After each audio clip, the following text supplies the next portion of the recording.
Welcome to INTERGEO TV GeoTalks 2019. Today we are talking about the future of Surveyors Life with my three guests. Let's meet them. Craig Hill, Vice President of Leica Geosystems.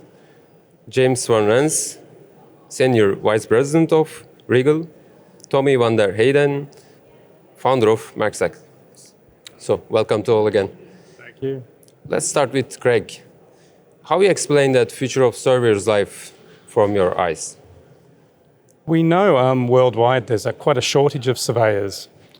And surveyors with educational background that have a university degree will continue, I think, to be the owners and the managers of the data and of the projects. But with the equipment becoming more and more easy to use, I think that it'll be often non-surveyors will be using surveying equipment to conduct surveying activities, but under the guidance of a professional surveyor. So I think that's where we're going in the future.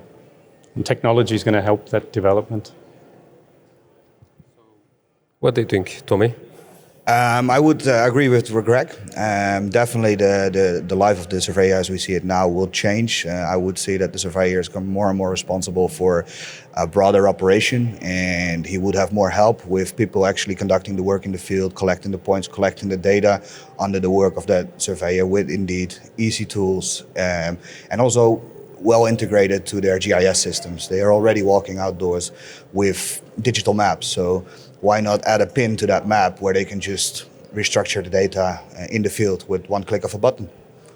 And that way we make the actual surveyor, who is now overwhelmed with a lot of easy work, more available for the hard stuff which he is really trained for to do and skilled for. So in the future we will be making more use of the real knowledge of the surveyor and what he's trained for, I think. So, James? Yes, thank you. Well, from my perspective, I think that surveyors are with the rest of us, right? So it's been a digital revolution in our personal lives. It's been a digital revolution within the technologies of all of our companies. And the surveyors really need to deal with this as they are. But it's been a big transition. There's a shortage of surveyors, as Craig pointed out perfectly. And it's necessary that they come into the modern age and really start to address things in a digital fashion to meet the needs and the requirements of a burgeoning world around them that needs them desperately. So, we are in a high-speed technology revolution. So, what's your plan to synchronize your company to the dynamic trends? So, we can start with one of the ways we're doing it is through our open APIs. For our UniCloud APIs, we are enabling basically any piece of software, any piece of hardware equipment which is connected to the internet to communicate with our device, with our data, making sure that you can actually use the location of our devices on basically every device you want. If you're smart enough, you could even synchronize it to your home, making sure that the lights go on when you're done surveying. The key to that is open, and to make sure that the surveyor or the person using it, the company using it, is able to choose how they work, and our equipment and our software needs to adapt to that to make sure we can stay up to speed with the trends in the market. Yeah. What about you, Craig? Yes, things are very dynamic, and I think we're seeing the need for surveyors to do more with less. And I think that's one where we're bringing innovation to make our surveyors and our customers more productive.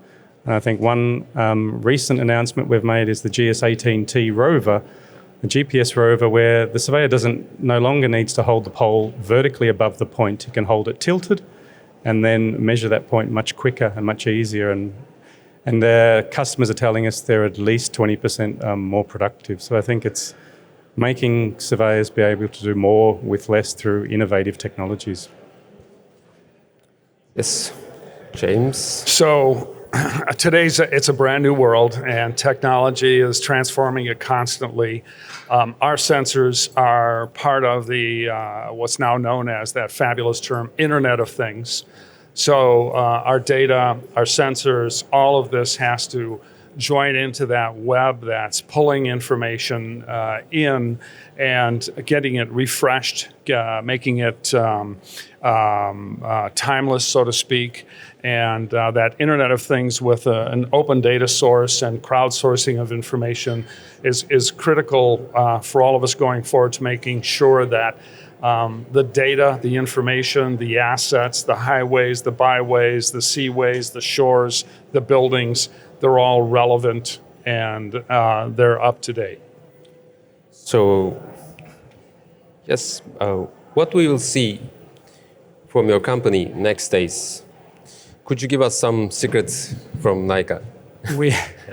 We have some new releases here at this show, and one is for theft detection of survey equipment, and that is becoming, unfortunately, a problem. That equipment is stolen even on site, and now we have a new locate or a locate system that you can then track and then lock the system and then hand that information over to the police so that they can recover the equipment and bring it back to the rightful owner. Reducing downtime and also hopefully reducing insurance premiums for our customers. Another release we have here is the City Mapper 2, which is bringing airborne mapping to really a new level of productivity, being again doing more with less. So in terms of the future, Leica Geosystems and Hexagon Geosystems spend a lot of money in R&D, and you can expect a lot more coming in the next months and weeks and years, so stay tuned. Good. Yes, Tommy. We are constantly working on bringing new stuff to our customers. We work with automatic and free updates over the air. The short future, we will see new features of our devices, for example, indeed using the tilt sensor to augment the antenna to the right position on the ground, so you can hold it at a tilt level. Apart from that, you can expect a lot of integrations. With the Open API, we've seen a lot of interest from a lot of GIS systems, BIM systems. So basically what you would see in the future is people making use of software that has never seen surveying before, but holds the data and just basically amending the data, collecting data based on the real-time position in the field. So I would think that you see most of that coming from us in this period, and I think that's what the future needs. So, James? So lots of exciting times at Regal right now. So there's a brand new production facility being built in Hoorn. Late last year, earlier this year, we occupied a brand new production facility for our mobile systems. We are building a new support service and, of course, office building in the United States and opening up a number of offices around the world. And all of that activity is being driven by the innovation that Regal has developed over the years. So in the area of LiDAR, they're very active. Underway in construction right now in Hoorn is a calibration fielding that's world-class. It's laboratory level, it's one of a kind, and it's the sort of thing that Regal invests in to make sure that its digital regime of LiDAR is the latest, it's the greatest, it's the most precise, and it fills the needs and the requirements that our customers are looking for. And an example of that would be the newly announced airborne mapping system. It's 4 million hertz coming from this system. The productivity is outstanding, and so for national mapping, country mapping, wide area mapping, that sort of thing, it's an astounding leap forward. So. And there's, of course, more to talk about, but that's an example. Thank you all again for that great conversation and to be part of INTERGEO and GeoTalks 19. So, thank you.